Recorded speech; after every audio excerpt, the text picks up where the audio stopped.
Assalamualaikum warahmatullahi wabarakatuh. Bismillahirrahmanirrahim. Tabarakalladzi nazzalal furqana ala 'abdihi liyakuna lil 'alamin nadhira. Allahumma shalli wa sallim ala sayyidina Maulana Muhammad wa ala alihi wa sahbihi asma'in. Nama ba'du. Semua pengurus PBNU yang saya hormati, semua habaib, semua ulama yang saya hormati, wabil khusus Kiai Haji Abdul Manan, Ketua Lembaga Dakwah PBNU, yang meskipun mondoknya hanya 3 bulan ini sebetulnya problem, sehingga saya kesini ini sebetulnya tidak pernah merasa ibadah. Ini bukan dakwah, ini show dakwah. Jadi yang namanya dakwah itu ya orang-orang di kampung nggak bisa ngaji, diajarin ngaji. Seperti saya di Jogja, di Rembang. Kalau ini show dakwah. Dan ini ada agak kesalahan karena mondoknya hanya 3 bulan. Jadi tidak bisa bedakan mana dakwah, mana show dakwah. Ini jelas show itu. Mungkin yang benar-benar dakwah yang sekarang sedang bikin masjid di pedalaman Kalimantan, pedalaman Sulawesi, atau saudara-saudara kita yang di Korea. Saya kemarin di Korea itu dakwah betul. Kalau ini agak-agak tontonan. Ya tapi masih bagus lah, melihat wajahnya habib ulama itu ibadah. Tapi begini ya, yang jelas saya berharap sekali, saya diundang sekali ini saja, jangan diulang. Karena mencintai ulama itu baik, tapi ngatur ulama itu dosa. Ini murah. Jadi ini harus dicatat. Jadi Imam Malik itu kalau diundang tuh marah, meskipun yang undang itu seorang raja zaman itu, Harun ar-Rasyid. Beliau minta supaya Imam Malik baca Muwatta di istana untuk anak-anaknya, padahal seorang presiden mau ngajari anak-anaknya. Imam Malik marah, masyhur itu, al ilmu yu'ta la ya'ti, ilmu disowani, ora kok ilmu yang sowan. Di mana-mana timba itu ke sumur, apa sumur yang ketimba? Timba ke sumur. Ini agak kecelakaan. Pakai air pam. air pam katanya. Sudah banyak air. Sehingga saya kata orang banyak itu di SK-kan PBNU, tapi itu tidak pernah saya pikir. Karena saya melakukan kebaikan itu sebelum dapat SK. Saya ngajar sebelum dapat SK, saya dakwah di mana-mana sebelum dapat apa? SK. SK saya langsung minallahi ta'ala, dari Allah Ta'ala. Jadi kalau PBNU niatnya ikrar bahwa orang yang sudah manfaat diangkat, itu saya terima. Tapi kalau merasa ngangkat saya, tak lawan di pengadilan. Karena saya sudah jadi kiai sebelum diangkat PBNU. Ya ini saksikan ya para muhibin saya. Jadi kalau SK itu ikrar, ngakui kalau Gus Bak manfaat, saya terima. Kan hanya ikrar saja, apa? Tapi kalau merasa ngangkat dari bawah ke atas, itu tak lawan sampai apa? Pengadilan, sampai di akhirat. Tersangkanya ya yang sedang jabat sekarang itu. Tapi saya yakin enggak, Kiai Miftahul Ahyar itu orang alim, karena alumni Sidogiri dan menantunya Syekh Duki. Di antara gurunya itu pernah mbah mertua saya, karena istri saya orang Sidogiri.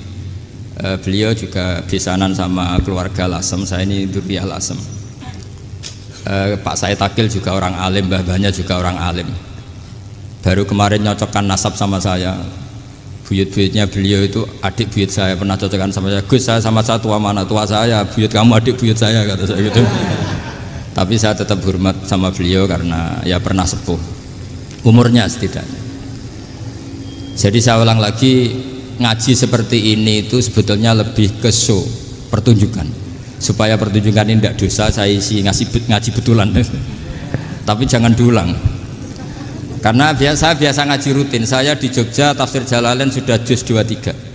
Pernah khatam hikam. Sekarang Nashahul Ibad separuh.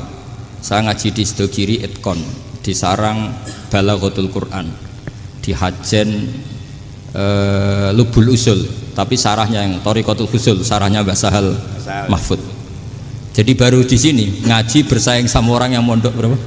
3 bulan. Ini masalah. Masalah. Nggak boleh mondok itu harus buat tulis zaman. Tapi ya tidak apa-apa, mungkin laduni ya. Jadi kalau mondok cepet itu kemungkinannya apa? Laduni.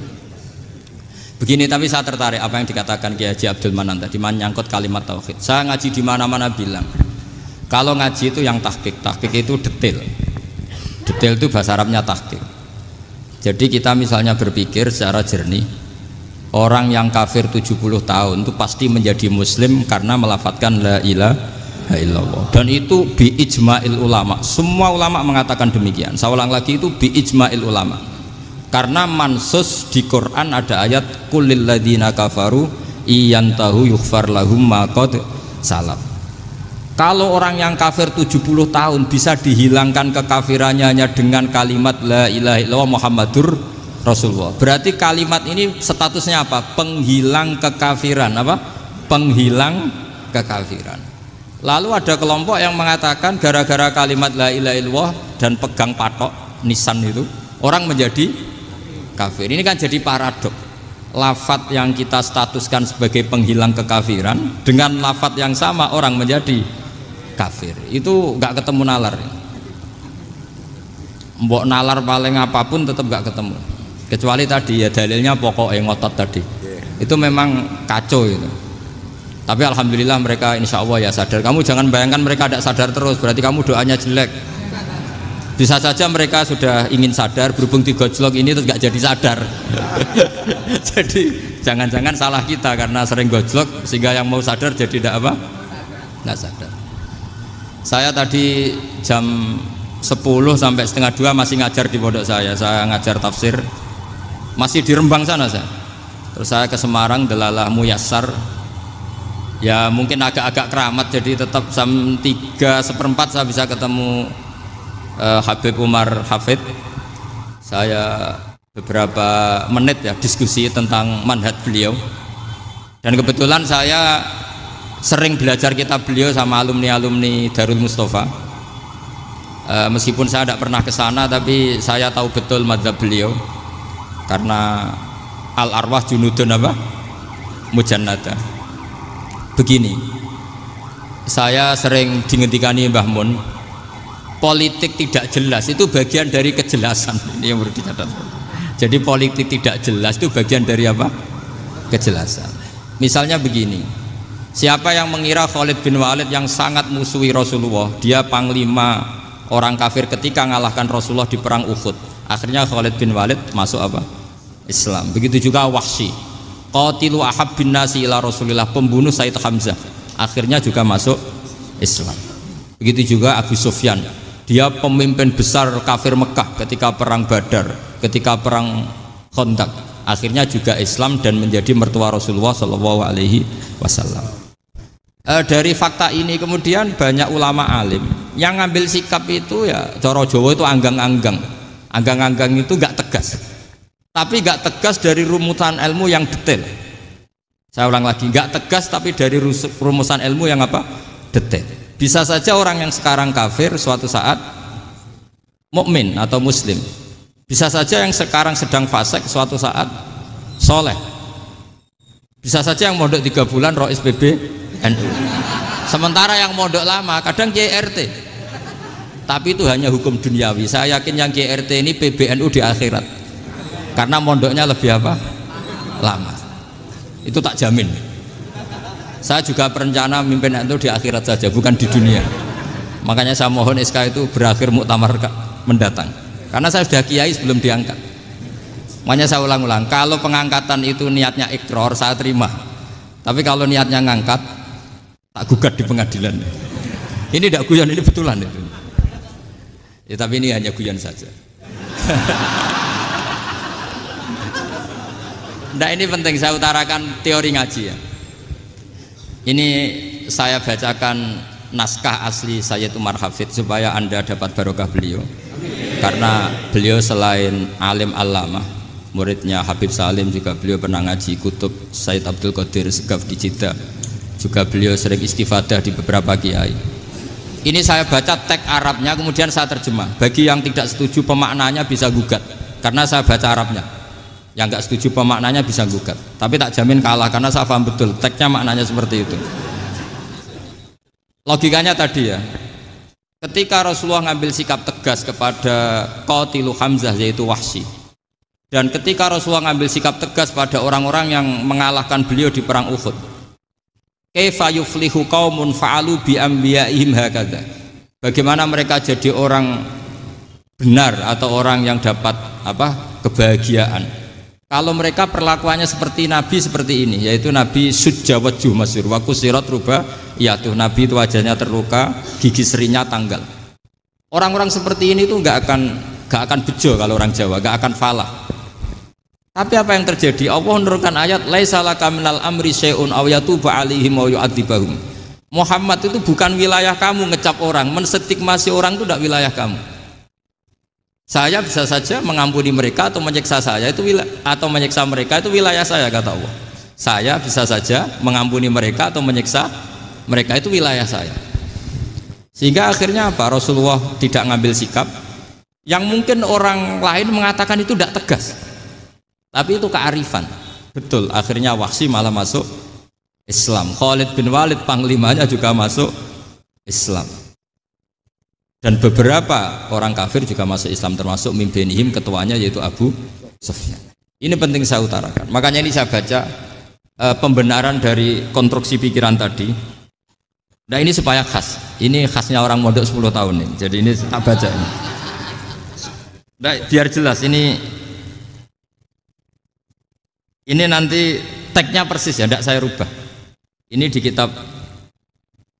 kitabnya Habib Umar Hafid, namanya itu Taujihun Nabi Limardoti Bari. Kalau diterjemah ya mengarahkan orang yang sadar. Nabi itu orang yang sadar ya, sampai ini termasuk orang yang sadar.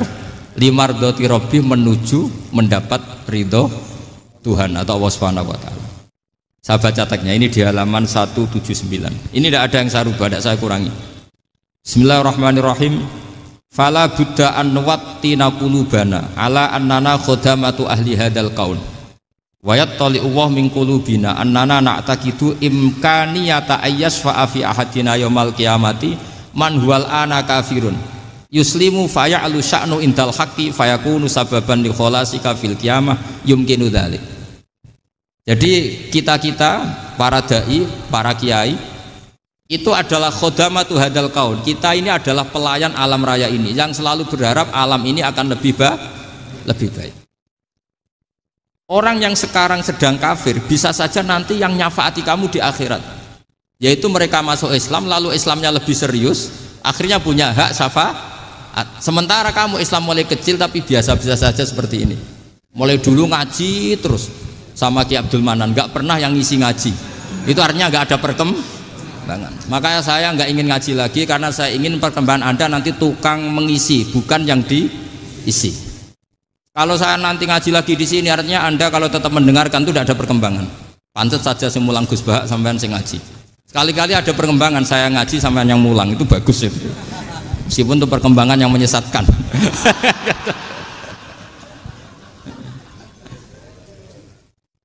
Ini penting saya utarakan. Ini dawuhnya Said Umar ya.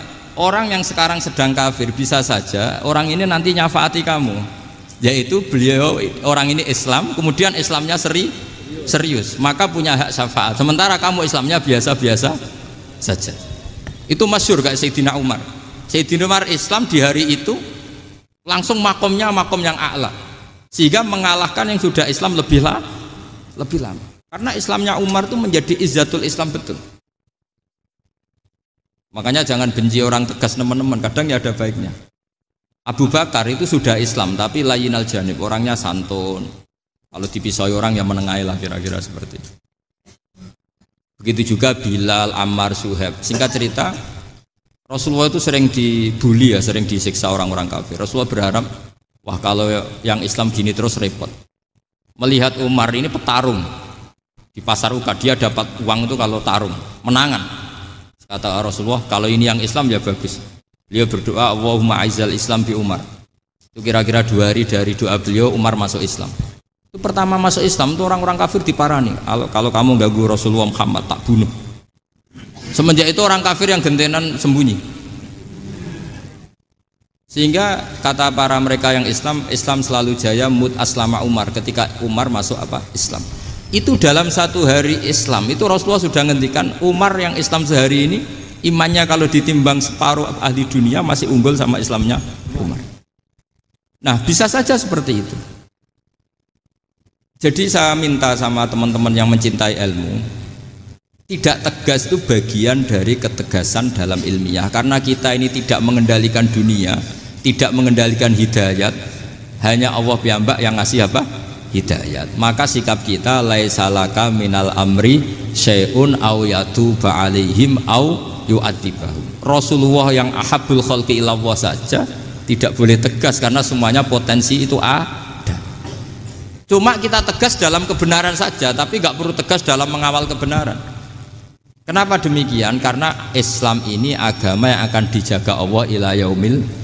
Yang jaga Islam bukan PBNU, bukan PP Muhammadiyah, bukan kiai. Yang menjaga Islam namun Allah Subhanahu wa ta'ala. Makanya Sayyidina Umar itu kalau disuruh mikir Islam itu gak mau betul. Masyhur itu dalam tarikh-tarikh. Umar mimpin itu sukses, banyak futuhat. Singkat cerita akhirnya orang tuh kelangenan, wah kalau Umar meninggal kayak apa. Sehingga Abdullah bin Umar setiap jalan-jalan tuh dibully, kalau sekarang dibully. Ya Abdullah bin Umar, bapak kamu itu gimana? Sudah sepuh mau meninggal kok tidak suksesi. Kalau saja ada orang penggembala kemudian meninggalkan kambingnya di hutan, kamu anggap orang yang mudoyik enggak, menyanyiakan kambing itu enggak? Ya iya, kata Abdul bin Umar. Apalagi amru hadil umat ini mau ditinggal gelanggang, nanti suatu saat Umar meninggal. Mbok ya suksesi supaya jelas. Logika itu diaturkan ke Umar radhiyallahu anhu, ke Sayyidina Umar. Pertama Umar agak tertarik dengan logika itu. Lama-lama beliau marah. Tidak jadi. Saya tetap tidak akan istikhlaf, tidak akan suksesi, dan saya tidak akan mikir Islam, katanya. Islam akan diurus oleh Allah Subhanahu. Terus beliau ngendikan, Islam ini jalan ketika ditinggal Abu Bakar, bahkan ketika ditinggal ahabbul khalqi ilallah akramul khalqi indallah, yaitu Rasulullah Muhammad sallallahu alaihi wasallam. Coba Islam dulu dipimpin Abdul Qadir ketua wali, dipimpin Wali Songo, dipimpin orang top. Sekarang dipimpin mondok 3 bulan jalan. Karena Islam yang ngatur Allah Subhanahu wa ta'ala. Jadi ini penting. Loh coba ustadz tuh banyak yang nggak bisa ngaji loh. Tapi ya laku ya nggak masalah. Loh saya kemarin di Korea seminggu. Itu TKI jadi khotib, ada yang jadi mufti, ada yang jadi suriah. Itu ada yang di sana jadi suriah, pulang ke kampung angon kambing lagi. Loh itu teman saya kenal. Iya suriah Korea tapi. Artinya gini, bahkan masjid semua yang di Korea itu didirikan oleh TKI dan TKW. Mereka digerakkan Allah untuk mikir agama, karena agama ini milik Allah. TKI saja mikir. Makanya ini penting, yo dakwah tapi tauhidnya sing kenceng, jangan dakwah kenceng tauhidnya kendor. Itu bahaya betul. Saya ulang lagi ya, ini dawuh Habib Umar. Jadi kata beliau, fala budda an wattina kulubana, kita harus yakin seyakin-yakinnya bahwa semua kemungkinan itu mungkin. Makanya masyhur dalam tarikh ketika kafir Quraisy mau disiksa oleh para malaikat karena mereka sering menyakiti Nabi, kata Nabi gimana? Jangan. Saya berharap kalau bapaknya tidak mukmin, suatu saat anaknya mukmin. Masyhur dalam tarikh. Musuh Nabi besar siapa? Walid bin Mughirah. Punya anak Khalid bin Walid. Abu Lahab punya anak Darrah, itu mukminah yang baik. Abu Jahal punya anak Ikrimah, itu mukmin yang baik. Di Indonesia lebih hebat lagi. Bapaknya ra iso maca Quran, anaknya hafid. Bapaknya utun ra tamat SD, anaknya jadi dekan. Di Indonesia banyak orang nggak siapa-siapa, anaknya jadi presiden, anaknya jadi menteri. Artinya jangan karena bapaknya kafir kamu nganggep anak turunnya pasti selalu kafir. Teori itu sudah salah zaman Rasulullah. Yaitu Walid akhirnya punya anak Khalid, Abu Lahab punya anak Darrah, terus siapa? Abu Jahal punya anak siapa? Ini penting saya utarakan karena dakwah kalau terlalu semangat, nanti kalau menghilangkan tauhid bahaya. Tetap innal huda. Uni Soviet kayak apa? Mengkooptasi negara-negara sekelilingnya sampai jadi Zuni. Tapi apa yang terjadi? Uni Soviet yang runtuh, persemakmurannya semua rata-rata jadi negara apa? Islam, kayak Uzbek, kayak Ceknya, kayak apa-apa. Karena agama ini diurus Allah. Sehingga kalau tapi kamu ngitmai agama nggak apa-apa. Makanya istilahnya Habib Umar khodamah itu pelayan, nggak apa-apa. Kita ngitmai agama itu nggak apa-apa. Dengan ngitmai terus mikir nggak apa-apa.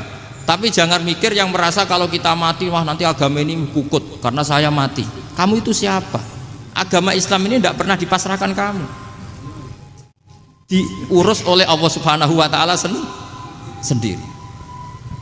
Sehingga ketika Wali Songo meninggal, agama ini tambah kuat sampai sekarang. Kecil saya itu kalau pengajian susahnya bukan main, harus izin sana sini. Sekarang setiap pengajian polseknya datang, polresnya datang, nggak ada intel, nggak ada apa. Padahal kiai dulu sama kiai sekarang itu kira-kira alim mana? Alim kiai dulu. Mbah Hasyim Asy'ari itu ngarang kitab sampai dibaca di Yaman. Saya sering baca juga kitab beliau, Risalatu Ahli Sunnah wal Jamaah. Kiai sekarang mau terjemah aja kadang salah memahami. Tapi ya Islam tetap jalan karena Islam ini dikawal, dijaga oleh Allah Subhanahu wa taala. Maka kalau dalam cerita tarikh sirahnya Ibnu Ishaq itu, tauhid itu penting. Beliau cerita begini. Sayyid Abdullah itu namanya Abdullah bin Abdul Muthalib. Kita tahu kenangannya Rasulullah terbanyak itu bukan dengan Sayyid Abdullah tapi dengan Sayyid Abdul Muthalib, dengan mbahnya. Karena Nabi itu mulai kecil dirawat oleh siapa? Mbahnya.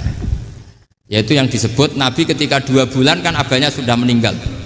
Ya saya baca ya, pakai bahasa Arab biar jadi bid'ah. Nanti kalau bahasa Indonesia ada bid'ah. Tidak betul. Diba atau berjanji sebenarnya itu kitab sejarah, berhubung dibaca bahasa Arab terus kayak mantra. Terus yang belakang mau nyenggai soleh aleh, sehingga kubu sebelah bilang tuh khurafat dan bid'ah. Coba diterjemah ini, coba nanti saya baca bahasa Arab.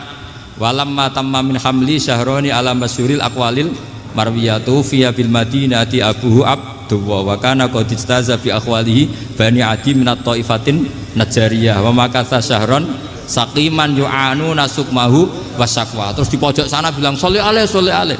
Pasti kubu sebelah yang liwat, wah itu khurafat bid'ah karena dianggap mantra. Padahal artinya coba sampean baca bahasa Indonesia.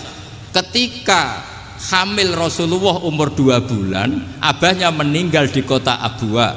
Kota Abwa adalah kota keluarga besar ibunya Sayyid Abdullah. Kebetulan pas ke sana beliau sakit sampai 1 bulan dirawat. Bid'ahnya di mana kalau diterjemah? Wong itu kitab tarikh. Makanya saya nggak tahu yang membidah-bidahkan tiba itu karena tadi. Tapi sampean juga ikut salah karena nyenggai sholawat tantok itu. Jadi makanya saya bilang tadi kalau bahasa Arab bid'ah, kalau sudah terjemah tidak bid'ah karena kelihatan kalau itu hanya kitab tarikh. Loh, coba bid'ahnya di mana? Wa ba'du fa'aqulu wa Muhammad bin Abdullah bin Abdul Muthalib bin Hasyim. Itu kalau diterjemahkan, kamu harus tahu siapa nama Muhammad. Muhammad punya abah siapa? Rasulullah Muhammad Abdullah. Punya abah siapa? Abdul Mut. Punya abah siapa? Hasyim. Coba baca gitu di kubu sebelah. Oh iya gitu. Berhubung baca bahasa Arab. Wa ba'du fa'aqulu wa Muhammad bin Abdullah bin Abdul Muthalib bin Hasyim. Jadi itu hanya salah baca saja. Maksudnya salah yang hukumi, bukan salah yang baca, salah yang apa? Hukumi. Sayyid Abdullah ini orang yang tauhidnya sangat kuat. Sayyid Abdul Muthalib lebih kuat lagi. Saya cerita sedikit betapa pentingnya tauhid. Ketika pasukan Abraha bawa pasukan gajah mau menyerang apa? Ka'bah. Itu sebelum menyerang itu semua aset-aset milik orang kafir Quraisy, milik orang Quraisy lah. Itu ditawan, diambil, termasuk milik Sayyid Abdul Muthalib, milik Abdul Muthalib. Terus ketika mau masuk Ka'bah, mau masuk Mekah, kata Abraha, man sayyidu hadal wadi, siapa yang kamu tuakan, yang kamu pertuan di sini? Oh, Abdul Muthalib. Abdul Muthalib itu dipanggil, itu auranya luar biasa. Abraha yang di tempat perkemahannya itu harus duduk di atas karena dia raja, itu duduk di atas gak berani. Saking wibawanya Abdul Muthalib, ini mbahnya Rasulullah. Akhirnya Abraha bilang gini, saya duduk di bawah tidak mungkin karena saya raja. Kamu duduk jejer saya tidak mungkin karena nanti umat saya kecewa karena raja kok disaingin gitu. Ya sudah, sambil berdiri-diri kita ngomong. Akhirnya Sayyid Abdul Muthalib tadi Diomongin gini, saya itu tidak ingin merusak orang-orang Mekah, orang-orang Quraisy. Saya hanya kecewa punya tempat ibadah dikencingi, diberakin sehingga saya mau merubuhkan Ka'bah. Tapi dengan damai, nggak ada perang. Apa jawabnya Abdul Muthalib? Lucu. Nggak apa-apa, Ka'bah kamu robohkan silakan, nggak apa-apa. Yang penting unta saya yang kamu sita kembalikan. Harta saya yang 100 unta kamu sita kamu kembalikan. Itu Abraha kagetnya bukan main. Kaget karena kamu itu pemimpin apa? Tadi saya hormat kamu karena kamu tak anggap orang hebat. Hadhil Ka'bah dinu abaika, ini Ka'bah itu agama kamu. Pas saya hancurkan kok kamu tenang-tenang saja. Padahal pas mau saya hancurkan kamu tenang-tenang saja, malah tanya unta kamu itu gimana? Apa jawabnya Abdul Muthalib? Inna lihadal baiti robban hamahu. Sebab Ka'bah itu ada yang punya dan pasti akan melindungi Ka'bah. Tapi kalau unta itu milik saya, ini urusan saya, ini unta. Jadi inna lihadal baiti robban hamahu itu tidak milik saya, itu ada yang punya. Ya sudah, biar yang punya aja yang jaga, itu tidak urusan saya. Akhirnya unta dikembalikan, aman deh, untung double. Terus akhirnya dia ke Ka'bah, fa'akhudha bi halaqatil bab, karena dulu apa itu halaqatil bab, karena dulu itu yang dipakai apa itu pegangan itu bentuknya apa, bulat, makanya diistilahkan halaqah apa, bulat. Kalau sekarang halaqah ilmiah itu seminar. Tidak. Halaqah itu buruhi lain lagi. Ya. Pegang terus bilang gini, kata Abdul Muthalib, ya Allah, Ka'bah ini mau dihancurkan oleh Abraha, Ka'bah ini milik kamu. Saya mau ke gunung, mau melihat apa yang kau lakukan terhadap orang yang mau merusak Ka'bah. Terus Abdul Muthalib bilang ke umatnya, wa ya qaumi, ayo kita ke gunung melihat ma fa'ala rabbuna, apa yang akan dilakukan Tuhan kita terhadap orang yang mau menghancurkan Ka'bah. Jadi santai saja, santai. Terus Abdul Muthalib naik gunung sama orang-orang Quraisy. Abraha datang mau merusak Ka'bah, terus terjadi alam taro kaifa fa'ala rabbuka bi ashabil fil. Itu melihat, dan betul Ka'bah dijaga Allah. Islam juga gitu. Ketika Islam dikooptasi Uni Soviet, semua ulama, semua wali perasaannya hanya nunggu kehancuran Uni Soviet, karena pasti agama ini dijaga Allah. Saya setiap sholat, setiap munajat, ketika baca Rabbana lakal hamdu bil samawati wa mil'ul ardi. Dulu saya iskal itu janggal. Ya Allah, engkau zat yang layak dipuji, yang pujian itu memenuhi langit dan bumi. Pikiran saya kalau bumi ateis itu mujinya kayak apa? Tapi Masya Allah, ketika saya datang di Korea, bumi ateis, ternyata di sana banyak masjid, banyak tasbih, bahkan ada sakduna di sana. Karena Allah sudah ngendikan lakal hamdu mil'us samawati wa mil'ul ardi. Dan sekarang nyata, semua bumi ateis, bumi apa saja, ada tasbihnya, ada tahmidnya. Makanya sadaqallahul adzim ketika ngendikan sanurihim ayatina fil afaq walladzi arsala rasulahu bil huda dinil haqqi liyuzhirahu 'alad dini kulli. Makanya saya mohon sekali bahwa agama ini harus kamu khidmah. Tapi enggak boleh kamu pikir. Atau dibaliklah, khidmah maka memikir. Tapi tidak usah GR bahwa agama ini diserahkan sampean. Saya juga agak ridho. Agama kok diurus orang-orang kayak gini, kayak apa nasibnya? Jadi ini penting, karena rata-rata kiai alim itu tidak jelas. Terus oleh orang-orang yang nggak pernah ngaji itu, wah ini nggak jelas, nggak tegas. Islam itu harus tegas. Maksudnya tegas itu kayak apa? Tegas itu di wilayah kita. Kalau istri kamu mau diperkosa orang itu boleh tegas, itu wilayah kamu. Tapi kalau hidayat itu wilayahnya Allah Subhanahu wa Ta'ala, kita tidak pernah tahu. Bahkan yang sudah Islam saja, nyuwun sewu, itu nggak ada jaminan mati husnul. Kita tahu dalam sejarah Sa'labah itu dapat gelar hamamatul masjid, merpatinya masjid. Tapi kita tahu akhirnya Sa'labah itu apa? Su'ul khotimah. Sampai dalam Islam selalu diajarkan ya muqallibal qulub tsabbit qalbi ala din. Jadi kalau kita sendiri saja masih ingin selalu husnul khotimah, agak ada ruang untuk mudah menvonis orang lain. Makanya saya salut sekali ketika Habib Umar menulis kita semua ini mengkhidmati hadal kaun, dan selalu berharap bisa saja suatu saat orang yang sedang kafir bisa saja suatu saat muslim. Nah soal kalau yang sama yang harbi menyerang kita ya tarung. Kalau artinya kalau yang merangi kita ya kita wajib perang, kalau enggak ya habis kita. Seperti kita lakukan ketika diserang Belanda. Tapi ketika mereka musta'man, dhimmi, mu'ahad, orang-orang kafir yang mau berdamai dengan kita, ya kita damai. Sebagaimana yang dilakukan Rasulullah SAW ketika berdamai dengan kafir Quraisy yang dipimpin Suhail bin Amr. Masyhur itu dalam tarikh.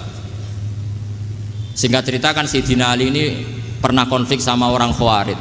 Kata Sayyidina Ali, ya sudahlah, namanya kita musuhan, kita tidak usah ketemu, pakai mediator, kata Sayyidina Ali. Kata orang Khawarij, ini apa-apaan kok butuh mediator? Nggak ada Qur'annya, ada hadisnya. Kira-kira kalau Pak Sayyidina Ali orang Jawa, nggak ada apa tidak tahu. Walhasil Sayyidina Ali akhirnya baca ayat, wa in khiftum shiqaqa bainihima fab'atsu hakamam min ahli wa hakamam min ahliya. Jika suami istri tengah konflik, maka yang keluarga suami kirim mediator, yang keluarga perempuan juga kirim. Terus kata Sayyidina Ali, wa amru ummati Muhammad a'dhamu min amri rajulin wa imra'atin. Kalau suami istri saja ketika konflik butuh mediator, apalagi ini kelompok besar pasti lebih butuh mediator. Akhirnya lalu mediatornya siapa? Kata Sayyidina Ali, ya siapa saja yang penting baik. Ditunjuk seseorang, diprotes sama orang Khawarij, ini orang nggak kredibel. Oh, ini. Terus Sayyidina Ali marah-marah.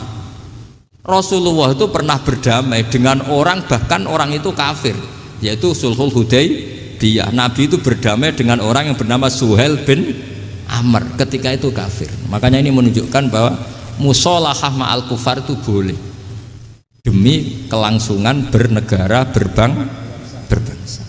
Kamu tidak usah meragukan reputasi NU. Ketika dulu kafirnya kafir harbi zaman Belanda, ya Mbah Hasim fatwa apa? Jihad. Jadi jangan kira tidak tegas, kita tegas sekali. Justru kita yang punya masa lalu tegas. Tapi kepada siapa dan dalam konteks apa? Paham ya? Terus ini penting sekali untuk dijernihkan. Ini saya baca berikutnya nanti, tidak supaya tahqiq. Saya syukur sekali, saya tadi sekaligus minta ijazah sama Habib Umar, dan memang saya ngaji ini lama sama teman-teman alumni Yaman, cuma belum pernah ketemu mu'alifnya. Tadi saya ketemu minta ijazah itu, dan beliau senang sekali, bahkan sempat bikin tulisan di kitab saya ini. Sama tidak perlu baca, karena kalau bisa ya biasa, kalau tidak bisa malu ya sudah, tidak usah baca.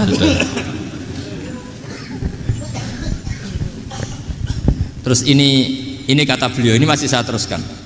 Nahnu min hadhil intilaqah naktasibu thabatana wa quwwata yaqinina wa illa fa fil ardi mu'aridun wa muntaqidun wa mukhalifun min akhyarin wa asyrarin sholihin wa fasikin muslimin wa kuffar. Kalau kamu punya satu metode ilmiah, metode dakwah, kamu harus siap, karena pasti ada yang menentang. Yang menentang itu ya mulai orang soleh, tidak soleh, orang macam-macam. Jadi kalau sudah punya manhaj, memang dari awal harus siap apa? Ditentang. Jadi misalnya PBNU punya kebijakan apa, ya sudah siap saja dibully. Itu pasti itu, karena nggak ada manusia semua suka, semua benci.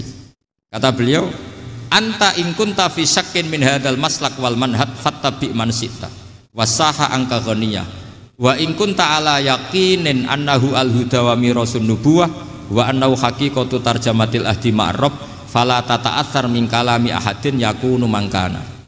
Jadi intinya kita mengawal Islam secara rahmatan lil alamin itu justru kita berharap menjadi simpatik dan menjadikan mereka menjadi napa Islam. Jangan ketika simpatik dianggap gak tegas. Saya masih ingat betul dawe Mbah Mun, hak sekseni, kata beliau. Saya masih ingat kalimatnya, sekseni. Aku ra tegas itu berdasar ayat laisalaka minal amri syai'un aw yatuba alaihim aw yu'adzibahum. Karena potensi sosial itu bisa rubah. Orang yang sekarang kawan kamu bisa saja suatu saat jadi musuh. Yang sekarang musuh kamu bisa saja suatu saat jadi kawan. Terus kamu ngambil sikap tegas dalam sesuatu yang nggak stabil seperti ini, lalu tegas itu kan nggak pada tempatnya. Makanya yang seperti ini kata Allah pakai asa itu menawa. Asa wahu ayyaj'ala bainakum wa bainal ladzina ataitum minhum mawaddah. Bisa saja orang yang sekarang musuhan dengan kamu suatu saat dijadikan mawaddah. Kamu udah mawaddah itu saling mengasihi. Kamu udah usah tanya, wallahu qadir, kata Allah, karena Allah mampu. Jadi dalam hukum-hukum sosial Allah seringnya bilang apa? asa. Misalnya wasa antakrahu syai'a wa huwa khairul lakum, wasa antuhibbu syai'a wa huwa syarrul lakum. Karena masalah sosial ini semuanya asa, yang pernah tahu siapa? Bisa saja sekarang saya Rois Surya, nanti SK-nya nggak turun lagi, tapi saya tidak apa-apa. Bisa saja nanti santri 10 tahun dipimpin 3 bulan, nggak apa-apa. Bolak-balik nggak apa-apa, saya tidak akan kecewa. Karena masya Allahu kana wa malam yasa lam yakun. Assalamualaikum warahmatullahi wabarakatuh.